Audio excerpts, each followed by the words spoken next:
Tinalo ni Wesley Sugukesh nung day 1. Ngayong day 2, another Indian Grandmaster ang kalaban ni Wesley, si Bidit Santos Gurati. Hindi maganda ang performance ni Bidit. Day 2, maka-score na kaya si Bidit? Tingnan po natin puti si Bidit nag-e4. Wesley E5, Knight F3, Knight C6, Bishop B5, Roy Lopez na sinagot ni Wesley ng tantananan, Berlin defense. At ang tinira dito ni Bidit, D3, gustong manalo. Kasi yung iba nagkakasling, yun po yung Rio Gambit na madalas na uwi sa tabla.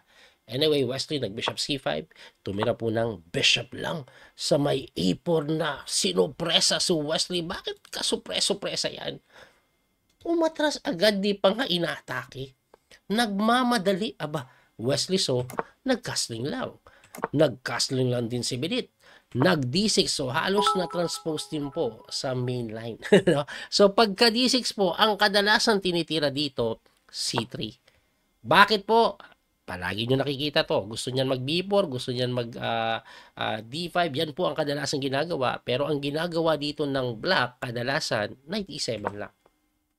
Bakit? Iikot po yan dito. Iikot. No? Ngayon, pagka Knight D7 or E7, tumira po ng Knight D2. Mainline pa rin. At ang kadalasang ginagawa po dito, nagna-Knight G6 na. Ngayon, pagka Knight G6, tumira po ng medyo weird na ito pong si Bidit. Kasi hindi ito common na tinitira eh. Ang kadalasan po, Rook E1, magna-Knight po sa F1, gumaganon. Pero si Bidit, nag-H3 lang. So, linya pa rin yan. May isang larong na itala at ang ginawa, C6. Pero si Wesley tumira ng novelty, nag-A5. Bagong tira po yan. Pagka E5, tumira lang po ng D4. Tumakbo sa E7, nag-Rook E1, and then kinapture lang ni Wesley yung pawn sa may D4 na binawi ng pawn, and then nag-D5. Yung pala plano ni Wesley. Ngayon, pag tinex mo yan, capture lang, isolated po ito eh. Ang ginawa, nag-Bishop C2. Ganun pa rin naman, coach, pag kina-isolated, di ba? Pero ang lakas ng Bishop dito. Tapos may mga talon doon, may mga pasok. Ayan, may pressure sa 8-7. Kaya hindi kinapture yan. Ang ginawa ni Wesley, nag-C6 lang. So, in case na i-takes mo yan, magpo-pawn takes para walang talon yung knight doon. Pero ang ginawa na niyan, tinulak E5. At pagka E5, Wesley Knight H5. Intending to go Knight F4 na binaliwala. Nag-Knight lang po sa may F1. And then nag-Knight HF4 na nga na sinagot ng Bishop takes. So, kinapture po yan. And then nag-win sa dito, hitting the Knight na tumakbo naman sa E6. So, may weak po na D4 pawn na pine-pressure. Yun nga lang, ang problema ni Wesley, yung bishop niya hindi pa nakadevelop. So, ang ginawa po dito ni Bidit, nag-knight lang po sa may G3 na sinagot ng F6. Good move. Pag kinapture mo, queen takes, and then ang lakas ng pressure sa D4. Kaya ang ginawa niya, nag-bishop lang po sa F5. Good move din yan. Ang ginawa ni Wesley, nag-G6 lang. Kinapture po yung E6, binawi po ng bishop, and then nag-queen sa H6, pumasok lang. Matindi yung pasok, no? Nasinagot po ng queen E7. Na hindi daw ganun kaganda, mali. Ang tamang tira daw po is bishop C8. Grabe naman yun. Sino titira no? Ikukulong mo yung tore mo. So, ang queen E7 development. Kaso, ang problema niyan, may pawn takes pala sa F6 na binawi po ng tore. And then, dito, masakit po yung tama ng knight G5. But for some reason, hindi ginawa yun. Bakit? Natakot po, pagka knight G5, may bishop takes. Pero okay lang pala yan kasi magro-rook E2 ka lang. Hanip, no? Tapos gaganon ka lang. Binago ng engine evaluation ng ginawa ng equal. Pero yun po yung sinasuggest, knight G5 eh. Anyway, ang tinira po ni Bidit, rook E3, na hindi daw ganun kaganda kasi may queen F8. Pag kinapture mo, madodoble. Tapos may pressure doon. May threat po na bishop takes, libre yung kabayo.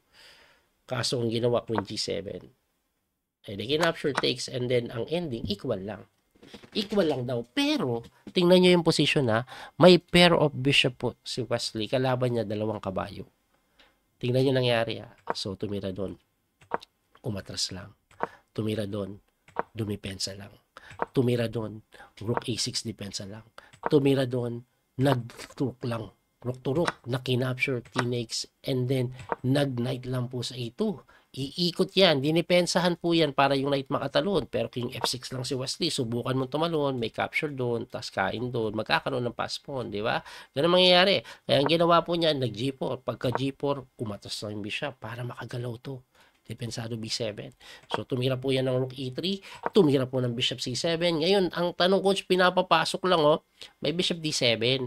Pag umilalim ka dito, lalapitan ka lang kulong. Kaya napilitan po yan, mag-king move na lang, na mali. Kasi meron daw palang rook dito, may pressure doon. Pero ang ginawa ni Wesley is bishop e6 eh. Pagka bishop e6, tinulak na yung pawn, umatras yung tore, at yung pala ang plano niya, hahamunin niya yung tore later. O, ayan, binibilisan ko na lang ha. Kasi po, halos equal pa rin daw yan. Ganyan po ang nangyari. Tingnan nyo po, nagkapalit-palit na. At ito po ay slightly better kay Wesley. Pero may pagka-drawish.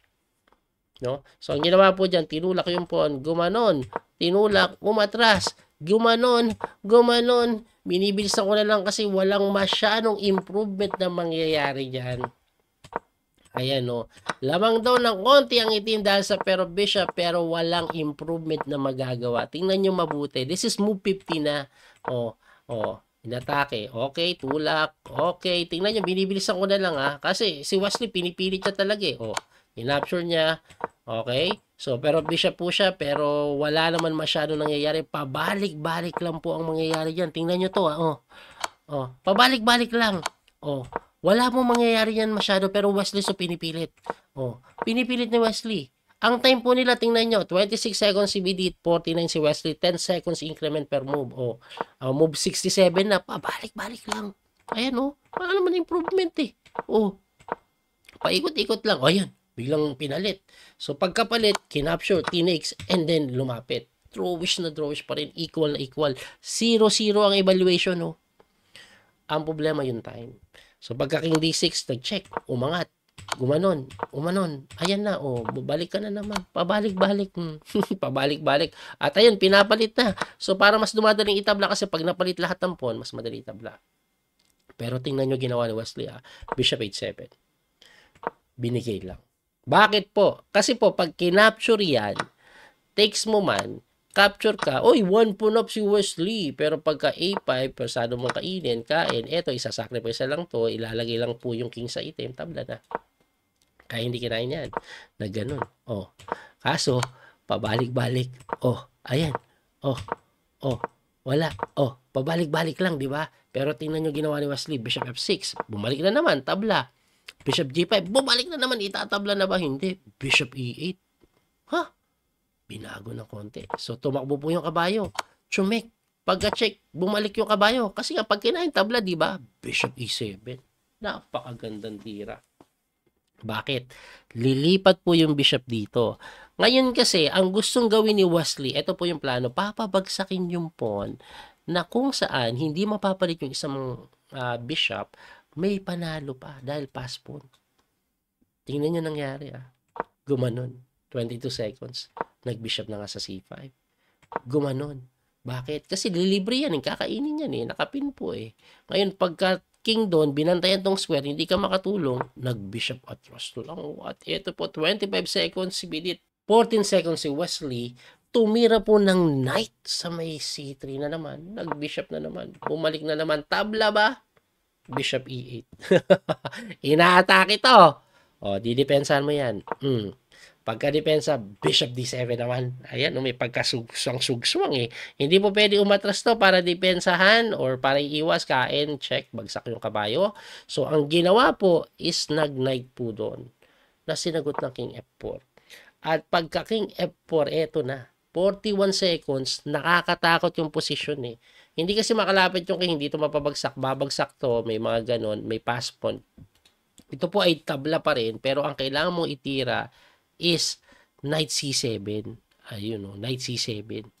Para hit daw to. Ang tinira po, knight C3. Na kung saan, okay pa rin pala, hit pa rin yung pawn. Kaya lang, pagka bishop doon, ayan na. Ito na drawish pa rin to. Ang ititira mo lang, knight D4. Naku po, ano ba kasi sinasabi mo coach na ayan na, drawish pa rin. Kasi nga, threaten ito. Ngayon, pag kinapture mo, may check, di ba? Kain yung pawn. Bishop F7 lang. Kakainin to. Paano mo didepensahan? Paano mo didepensahan yan? Ang tamang tira daw is knight dito. Bakit? Para pag kinapture to, may check. Kaso ang tinira niya, knight f5. Drawbish pa rin. Pag kinapture kasi dito, may check. Kaso, pagkabalik po ng bishop doon pin, medyo kakabahan ka na. Kasi, libre yung po, knight takes d5. Pero pagka-capture mo dito, anong gagawin mo? Aba, ang best move, kainin mo lang tabla pa rin. Kaso hindi nakita, 36 seconds naging e2. Mali, losing daw. Ipapakita ko lang kung paano itatabla. Ito po, oh, pagka-text mo na ganyan, knight lang po sa e3 check. Coach, kakainin yan ah. Kain lang. Eh di one piece down. Kain. Ito malupit eh, king d4. Anong tira mo? Siguro dito ka, para hindi makalapit. Ha? A5. Bakit? Magka-capture mo long color bishop tabla. Tatakbo ka lang doon. In-explain ko na yan sa mga video ko. Long color bishop tabla yan. O ngayon, pag tinulak naman, di itulak mo din to. O paano nyo babantayan yan? Gaganyan siya. Ganito ka lang. O ano bang gagawin? Wala na. hindi na sacrifice mo. Kain tabla. Balik natin doon. Walang oras eh. Na-miss na yon. So, ang ginawa, gumanon. Nag-d4 lang, napakagandang tira. At pagkatakbo ng knight, ang iniisip na, kainin mo to, kain to, tabla pa rin. Boom! Napakaganda. Pag kinapture mo po yan, capture dito, nakapin ka sa pyesa. Kaya nag-king move yan, pero kinapture pa rin. Tumakbo po doon, ayan, dipensado yung dito, hindi makain. Nag-king move lang. Gumanon, kining mo ba na naman? Gumanon, kining mo ba lang na naman? Wala na po. O ito, pass po na depensado. Ang tutulis na ng bishop na yan. Inatake bishop, tumakbo lang. Pumunta doon, tumakbo lang. And then nag-king move, chinek lang. Gumanon, tunulak. So gumanon pa. Aba, tricky pa nga. Sige, i-promote mo. May ganun na ko. Pero sinimple lang ni Wesley. Brilliancy move. Bishop C5. Grabe. Wala, hindi na magawang tumalo na kabayo, magpo-promote na. Tumira pa yan ng ganyan, check ko. So, thinking na pag kinapture mo, kain sa bishop, edi may threat pa rin na knight E3. Pero pagka bishop C5 ulit, resign. Galing ni Wesley, na panalo ba yun? Hanep na pilit yun, matindi. Kakabilib, no? At dahil sa panalo ni Wesley na yan, natalo si MBL, nag-tie for first si Fabi at Wesley. Ganun po ang nangyari. Ngayon, ang matindi, natabla po si Wesley next round kay Nepo, pero nanalo si Fabi na naman. So, after round number 5, leading po si Fabi, na sinusundan ni Wesley solo second naman. At sila po ang magkalaban ng round number 6 kung sino manalo solo lead sa torneo. Ano ang nangyari? Abangan nyo po yung video. Doon ko ipapakita yung final standing after 6 rounds. Sana po nag-enjoy kayo at may natutunan sa video na to. Muli ito po yung Coach PD Master Daniel Causo. Hanggang sa muli pagkikita. God bless po. Thank you sa support. Bye-bye po. That little mouse, 'cause I'm an albatross.